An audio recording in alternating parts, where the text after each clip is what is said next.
Pemerintah Kota Palembang gelar rapat koordinasi TPB, SDGs, dan launching Sistem Informasi Data Kemiskinan atau SIDAK Kota Palembang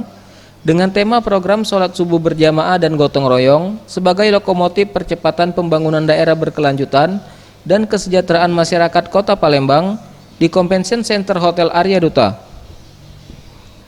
Menurut Kepala Bapedalitbang Kota Palembang, Haryadi, kegiatan Rakor TPB SDGs ini sendiri untuk menjelaskan jika TPB SDGs memiliki 17 tujuan dan 199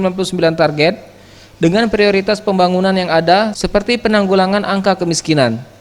Untuk itulah launching Sistem Informasi Data Kemiskinan atau SIDAK Kota Palembang dilakukan untuk mengetahui wilayah dengan penduduk miskin terbanyak di Palembang dengan lebih lengkap agar intervensi dapat dilakukan oleh sumber daya yang ada ke wilayah tersebut untuk menekan angka penduduk miskin dari tahun ke tahun. Melalui sistem ini kita bisa buka klik sehingga ini bisa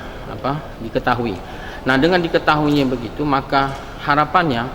seluruh sumber daya yang ada ini mencoba mengintervensi terhadap daerah-daerah yang penduduk miskin itu yang potensi, sehingga penduduk miskin ini akan semakin berkurang dari tahun ke tahun.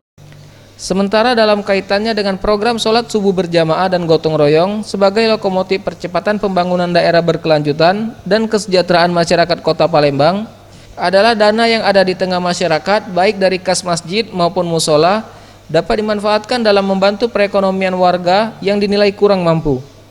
serta jamaah masjid dan musola ataupun warga yang berpartisipasi dalam program gotong royong dapat ikut mendata para warga yang dinilai kurang mampu secara lengkap untuk diserahkan kepada pemerintah Kota Palembang. Tim Liputan, Sriwijaya TV.